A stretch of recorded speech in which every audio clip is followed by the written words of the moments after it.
So, if you remember last month, I had a big rant about customer service and people just not listening to me.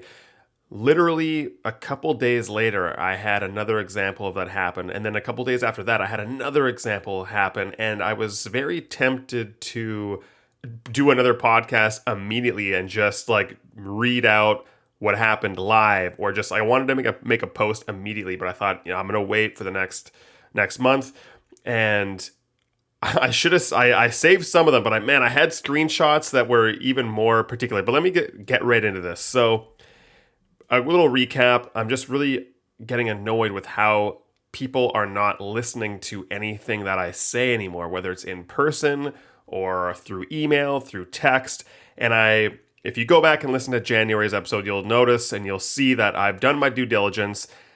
I've considered the option that it is me because it seems to be happening all the time. And so the natural conclusion you might draw to that is that, oh, it must be something that I'm doing because I must be a bad communicator. But I feel like I've proven the fact that it is not me, because there's no way you could misconstrue the instructions or the sentences that I'm saying. If someone says to you, hey, this chocolate is sweet, and then and the other person responds, really, you think that chocolate is very poor tasting and bland and not sweet at all?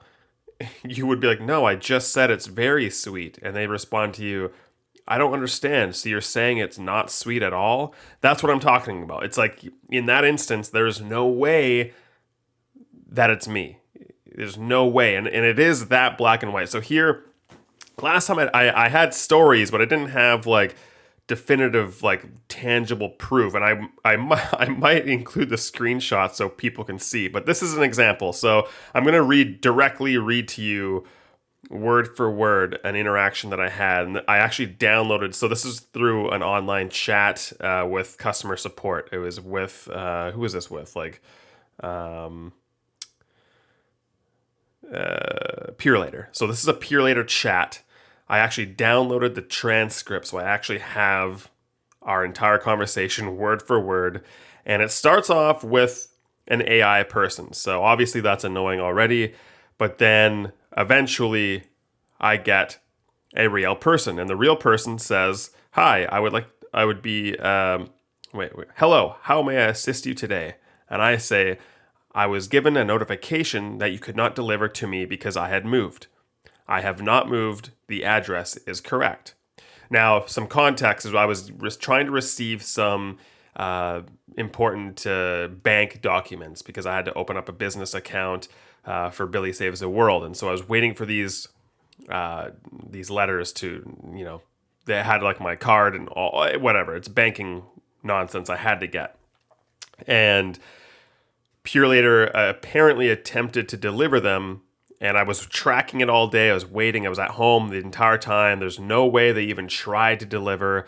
I eventually got an email saying that they were not able to deliver to me because the person moved. And I'm like, well, you clearly didn't go to the right place, because if you buzzed me, I would have answered. Whoever was there, like you either went to the wrong place, or as usual, you didn't even try at all and you just lied.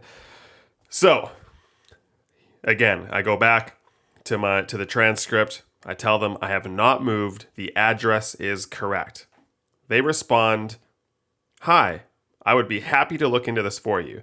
For security purposes, can you confirm the name and full address, including postal code we have on the package for the receiver, please? Now I know that sounds like a robot, but it's not. That's just their typical, they have to say that kind of script kind of thing. So I've already gone through the AI person. This is now a real person. They're asking me for my information. So I respond, Cooper Bebo, my address, blah, blah, blah. They say, thank you for providing that information. One moment, please. A moment goes by. Thank you for patiently waiting. Upon checking your account in our system, it shows here that your package requires an address correction. So already, their very first thing shows they did not listen to my very first statement. My first statement says, it summarized the whole thing. It says, you guys thought I moved, but my address is in fact correct. So I respond, the address is correct. That's what I'm saying. It should not need correcting. That's what I responded with. They respond, I see, thank you. This is a perfect example of what I'm talking about, of like, why did it require me to say the same information 2 times? I see. Oh, now I see. Now I get it. Your address is correct. Like, why do I need to say that 2 times for them to finally go, oh, okay, you're saying it's correct.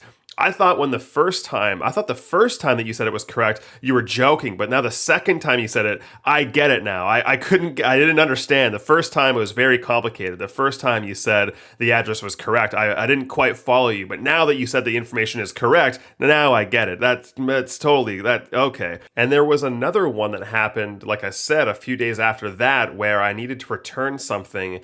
And in order to, they have an automated thing that when you click return online, it says, can you please provide the agent with your name and your order number?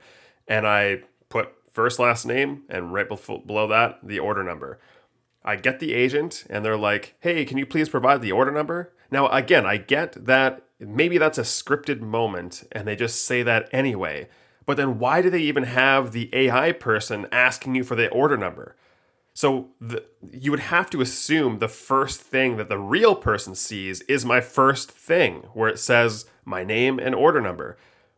But it seems like either they're not reading that at all, or they don't see that for some reason. But then it got even crazier, where I had to respond to them 3 different times with the order number and my email. So I'm like, I send them back the order number, and they're like, hi, can we also have the email associated with this account? And I'm like, okay, send them the email. And they're like, we don't have an email under this account, and can you also attach the order number? And I was like, I've already sent the order number like 3 times. It's just getting crazy. Like, I don't, and again, it's as black as white as I'm saying. I'm not exaggerating. It's the only thing in the response. So when they see the response, the only visual they see is the order number. And yet they say, can you please send the order number? Like, what else? What are they looking at? I don't, like, this is a person being paid. And I just try to imagine what they're doing. So if they're sitting at a computer, they're looking at their screen, they get a new inbox, email, notification, whatever. They open that up, and what do they see? They see an order number. So now they have to either look at that, and then they go, what? What do? They click reply, and they type, can you send the order number? What? Like, how? Like, that doesn't make sense. Like, what are they looking at? They would have to cover their eyes before responding like 3 times in a row. Like, and to even click reply, that means they're receiving what I said. It doesn't make sense. I feel like I feel like companies are maybe they've been using AI for so long, way before any of us are aware. And I'm just dealing with AI this whole time, and there's never been a real person for like 10 years now. Maybe there's like a secret thing that big companies have, where that's like, oh, we've already been using AI, we just haven't told anyone about it. Because there's no way a human being could be that inept at their job. There's no way. They would have to literally be working with a blindfold on. It doesn't make any sense. Anyway, rant over. Let's get to the show. Hey, everybody. Hey, thanks for listening to this clip of my podcast. I publish new episodes on the last Friday of every month at 12:45 p.m. PST for all premium members of my Patreon. My name is Cooper Bebo. I'm an actor, writer, and producer of film, television, and video games. Head to patreon.com/CooperBebo. You can sign up for free, get access to my blog, or you can toss me a few dollars if you want to support me and get special bonuses like this very podcast, or you can subscribe to my YouTube. You'll continue to get free clips and a brand new video every single Wednesday. So whether you like to watch, listen, or read, I've got something for everyone. I've also got a video game called Billy Saves the World. Please check that out on Steam right now. I've got movie projects in the works. I update all of that stuff in Discord all of the time. Again, the basic channels are free to join. Just head to patreon.com/CooperBebo to get access. Thanks again, and I'll see you in the next clip.